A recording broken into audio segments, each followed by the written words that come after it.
जय श्री कृष्ण।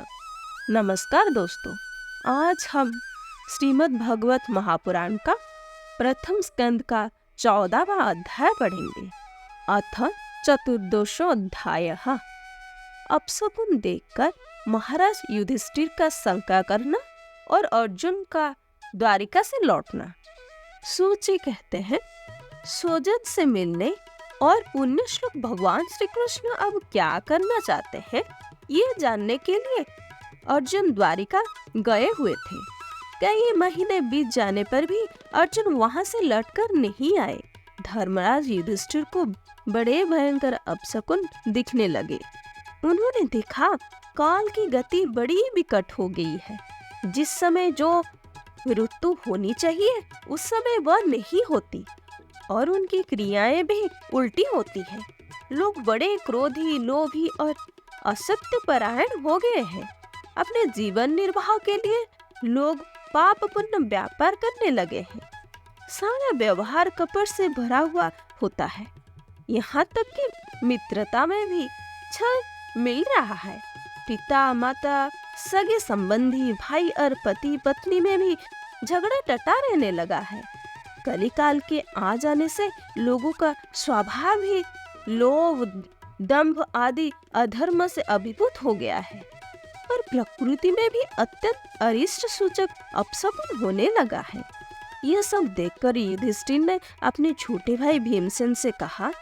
युधिष्ठिर ने कहा, भीमसेन, अर्जुन को हम द्वारिका इसलिए भेजा था कि वो वहां जाकर पुण्य श्लोक भगवान श्री कृष्ण क्या कर रहे हैं इसका पता लगाए और संबंधियों से भी मिल आए।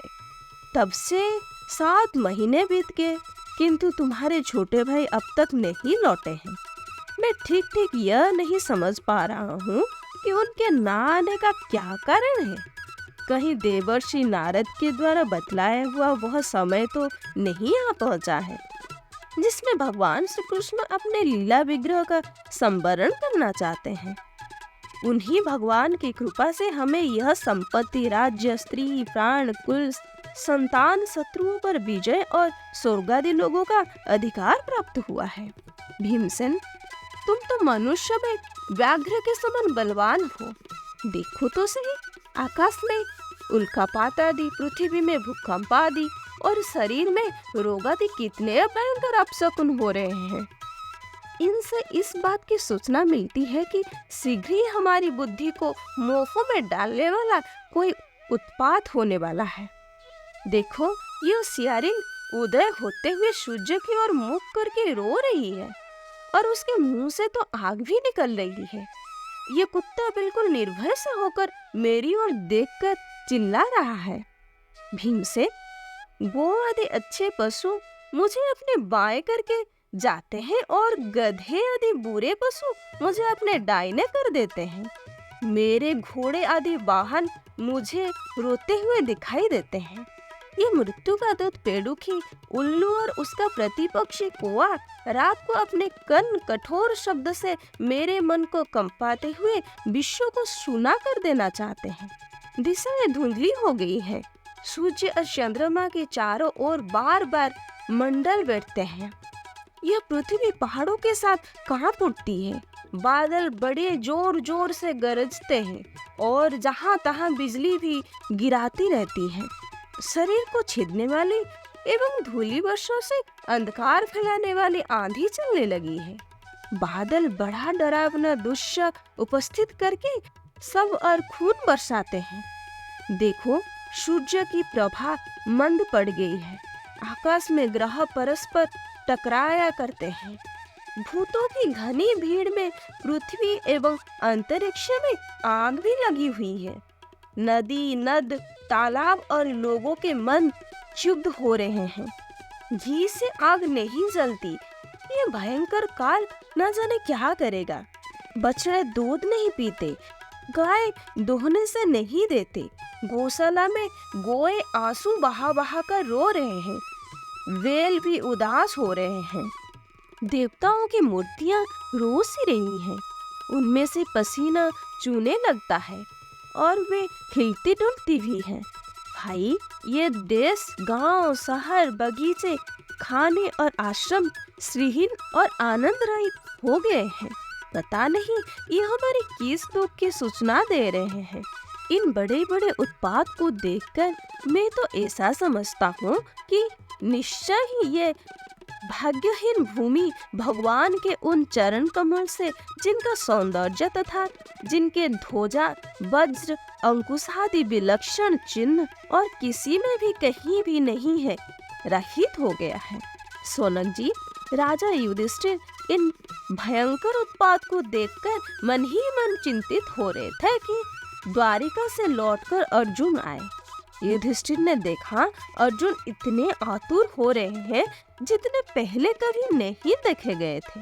मुंह लटका हुआ है, कमल सरी के नेत्रों से आंसू बह रहे हैं और शरीर में बिल्कुल कांति नहीं है। उनको इस रूप में अपने चरणों में पड़ा देखकर युधिष्ठिर घबरा गए। देवर्षि नारद की बातें याद करके उन्होंने श्रुहूत के सामने ही अर्जुन से पूछा। युधिष्ठिर ने कहा, भाई, द्वारिकापुर में हमारी स्वजन संबंधी मधु, भोज, दशाह, आर्य, सात्वत, अंधक और वृष्णिवंशी यादव कुशल से तो है। हमारी माननीय नाना शूरसेन जी प्रसन्न है। अपने छोटे भाइयों सहित मामा वासुदेव जी तो कुशल पूर्वक हैं।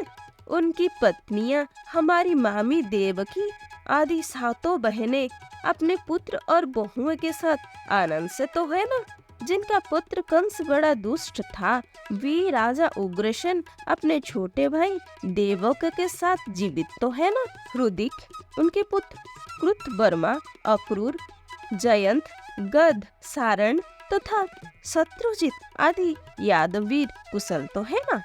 यादवों के प्रभु बलराम जी तो आनंद से हैं। वृषवंश के सर्वश्रेष्ठ महारथी प्रद्युम्न सुख में तो है।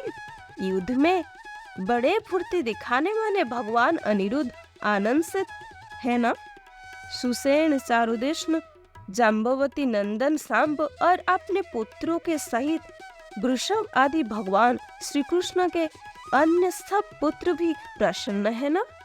भगवान श्री कृष्ण की सेवक श्रुतदेव, उद्धव आदि और दूसरे सुनंद, नंद आदि प्रधान यदुवंशी जो भगवान श्री कृष्ण और बलराम की बाहुबल से सुरक्षित हैं, सब के सब सकुशल है ना। हमसे अत्यंत प्रेम करने वाले वे लोग कभी हमारी कुशल मंगल भी पूछते हैं। भगवान श्री कृष्ण के सेवक श्रुतदेव, उद्धव आदि और दूसरे सुनंद, नंद आदि प्रधान यदुवंशी जो भगवान श्री कृष्ण और बलराम की बाहुबल से सुरक्षित है, सबके सब सकुशल तो है ना। हमसे अत्यंत प्रेम करने वाले वे लोग कभी हमारी कुशल मंगल भी पूछते हैं। भक्तवत्सल ब्राह्मण भक्त भगवान श्री कृष्ण अपने स्वजन के साथ द्वारिका की सुधर्मा सभा में सुखपूर्वक विराजते हैं ना। वे आदि पुरुष बलराम जी के साथ संसार के परम मंगल, परम कल्याण और उन्नति के लिए यदुवंश रूपी क्षीरसागर में विराजमान है। उन्हीं के बाहुबल से सुरक्षित द्वारिकापुरी में यदुवंशी लोग सारे संसार के द्वारा सम्मानित होकर बड़े आनंद से विष्णु भगवान के पार्षद के समान विहार कर रहे हैं। सत्यभामा आदि 16,000 रानियां प्रधान रूप से उनकी चरण कमल की सेवा में ही रत रहकर उनके द्वारा युद्ध में इंद्रादि देवताओं को भी हराकर इंद्राणी के भोग यज्ञ तथा उन्हीं की अभीष्ट पारिजात आदि वस्तुओं का उपभोग करती हैं। यदुवंशी वीर श्री कृष्ण के बाहुदंड के प्रभाव से सुरक्षित रहकर निर्भय रहते हैं और बलपूर्वक लाई हुई बड़े बड़े देवताओं के बैठने योग्य सुधर्मा सभा को अपने चरणों से आक्रांत करते हैं। भाई अर्जुन, यह भी बतलाओ कि तुम स्वयं तो कुशल से हो ना। मुझे तो तुम सिंहल से दिख रहे हो। वहाँ बहुत दिनों तक रहे, कहीं तुम्हारे सम्मान में तो किसी प्रकार की कमी नहीं हुई? किसी ने तुम्हारा अपमान तो नहीं कर दिया? कहीं किसी ने दुर्भावपूर्ण अमंगल शब्द आदि के द्वारा तुम्हारा चित्त तो नहीं दुखाया?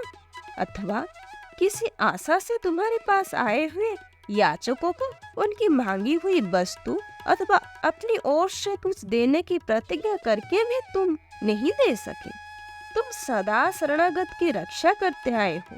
कहीं किसी भी ब्राह्मण, बालक, गो, बूढ़े, रोगी, अबला अथवा अन्य किसी प्राणी का जो तुम्हारी शरण में आया हो, तुमने त्याग तो नहीं कर दिया।